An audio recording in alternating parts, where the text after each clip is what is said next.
surface of the land, concentrate water from the flowing mud, extracting precious nutrients and minerals. These elements, when combined with sunlight, create the diverse living systems of our planet.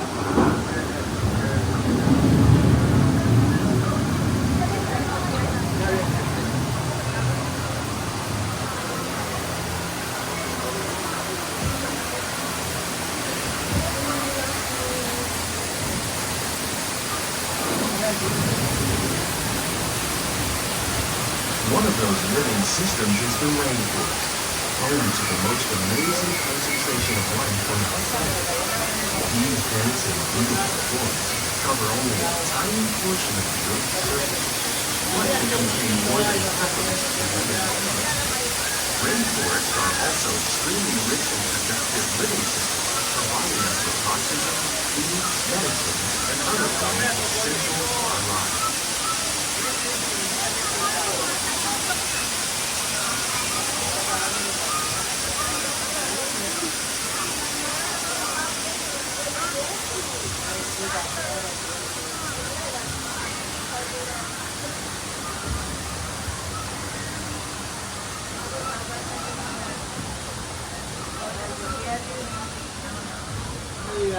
In the desert, nature has created a very different, no less beautiful living system. And while this arid landscape may seem lifeless, it is very much alive. The plants and animals that have learned to survive in these harsh conditions make use of what little water they can find and avoid the scorching rays of the relentless sun.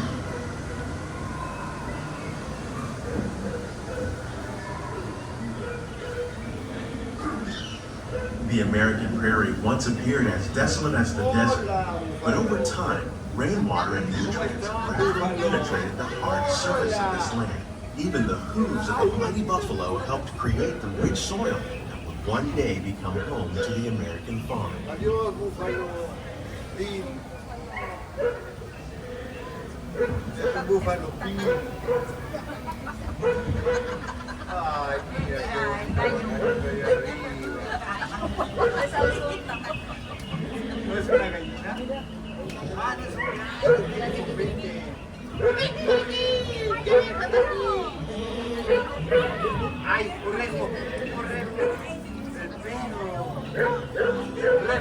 Of all the forces at work on the land, humans have had one of the most profound effects. The need to produce food for a growing world led to the enormous use and sometimes overuse of the land. In our search for more efficient ways to grow food, we often fail to realize the impact of our methods.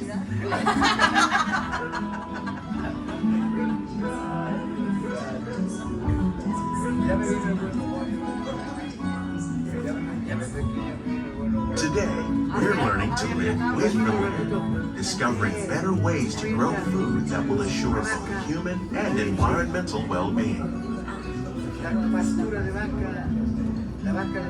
Here at EPCOT, we're learning to reduce the need for chemical pesticides by breeding and using natural predators, like ladybugs and wasps, to control pests. In the farmlands across America, we're learning that by plowing under vegetation containing natural fertilizers, we can enrich the soil without the use of chemicals. In arid regions, we're learning to produce food on desert seacoasts by developing and planting crops that thrive on saltwater. In Japan, we're learning that by mixing leaves and other living materials as a result, we can... How will we meet tomorrow's growing needs for food production, yet still respect the needs of the land? Some of the answers are being discovered just ahead. To help us maintain these carefully controlled ecosystems, and for your safety, please remain seated in your boat at all times.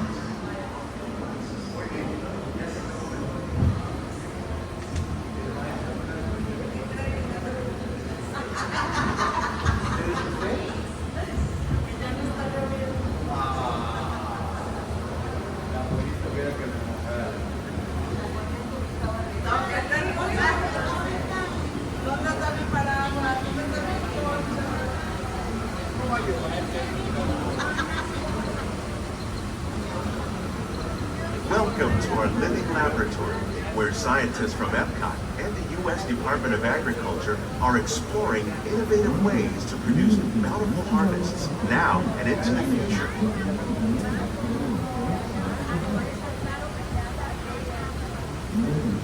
The tropics are home to the greatest diversity of plants on the planet. Many of these, like papaya, bananas, cacao, coffee, and rice, are well known around the world. These are just a few of the edible plants that have been an important source of nutrition for people living in the tropics. Many are rich in vitamins and minerals, while others are well adapted to growing in less than ideal conditions. Some, like the water lily, thrive in wet, swampy areas and waterways. All parts of this plant, even the flower petals, are edible. The starchy root of the plant has long been used to make flour for baking.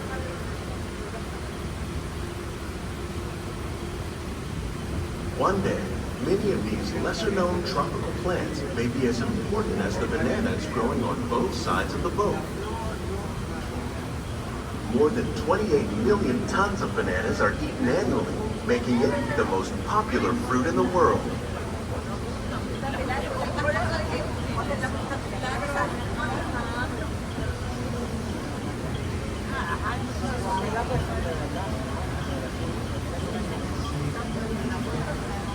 ¿Quieres una banana, Paulina?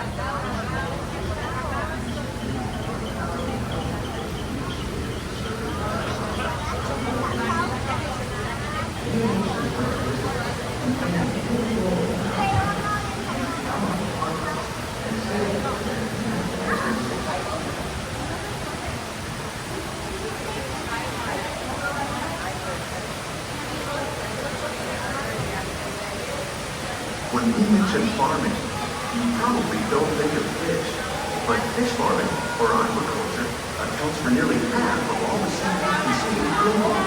Tilapia, bass, and catfish, like the ones you see here, are three of the more popular crops raised by fish farmers. The sustainable system we're using here recycles the water in the tanks. As a result, we're able to save millions of gallons each year. Our small fish farm produces nearly 5,000 pounds of fish each year to serve in restaurants around Walt Disney World. Innovations like this one play an important role in our efforts to produce bountiful harvests and still protect natural resources.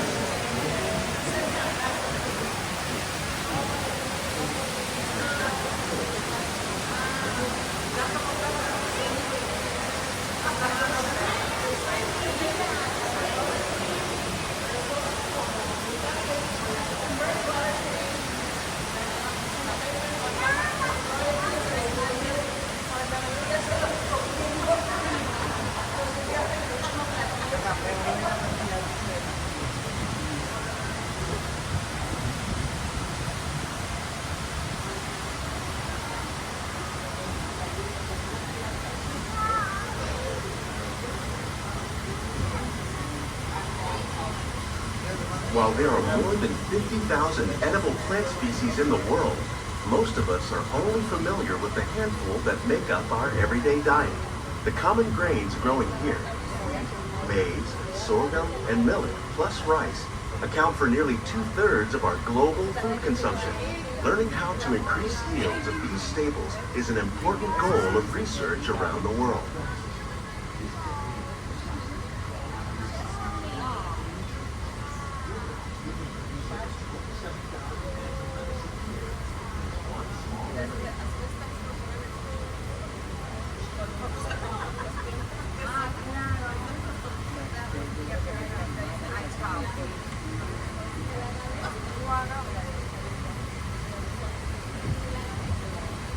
These plants are definitely on their way up. Innovative growing techniques like these increase yields while more efficiently using resources like water, fertilizer, and pesticides. Another innovation at work here is our integrated pest management program.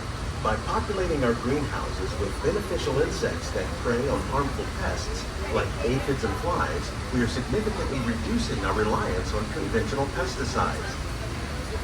We're growing these crops using our nutrient film system. This technique precisely controls and recycles water and nutrients. With it, we can produce over 27,000 heads of lettuce a year in this one small area. By growing these ground plant vertically, we can increase yield and better control these crops taste as good as they look. In fact, in restaurants here at the land every year.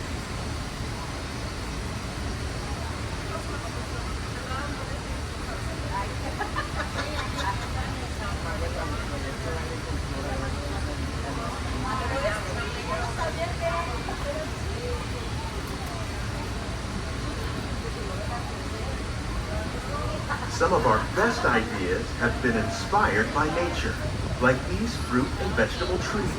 By growing these ground plants vertically, we can increase yields and better control diseases. These crops taste as good as they look. In fact, we serve more than 15 tons of produce from our greenhouses in restaurants here at the land every year. The future of agriculture may include innovative ideas like this vertical growing system. Let's grow in this way using a fraction of the space required by traditional growing. That saves water and increases production. The aquaponic system underway combines hydroponics with aquaculture. The fish provide a natural source of fertilizer for the plants, and the plants help keep the water clean for the fish. It's another great way to produce more while using less. In our lab, EPCOT scientists are working with the U.S. Department of Agriculture on a number of innovative projects. The future of agriculture may include innovative ideas like this vertical growing system. Plants grown in this way use a fraction of the space required by traditional growing methods. That saves water and increases production. The aquaponic system on your left combines hydroponics with aquaculture. The fish provide a natural source of fertilizer for the plants, and the plants help keep the water clean for the fish. It's another great way to produce more while using less.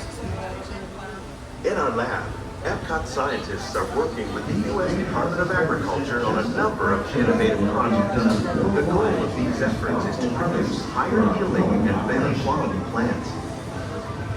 Scientists, farmers, and even backyard gardeners are doing their part to improve the quantity and quality of foods that we all rely upon. Together, we can continue to find more ways to increase food production and protect our precious natural environment. Only then will we truly be living with the land. These greenhouses represent just a fraction of the work being done worldwide to produce bountiful harvests for our growing population. Scientists, farmers, and even backyard gardeners are doing their part to improve the quantity and quality of foods that we all rely upon. Together, we can continue to find more ways to increase food production and protect our precious natural environment. Please keep your hands and feet inside the boat and remain seated until the land gently stops.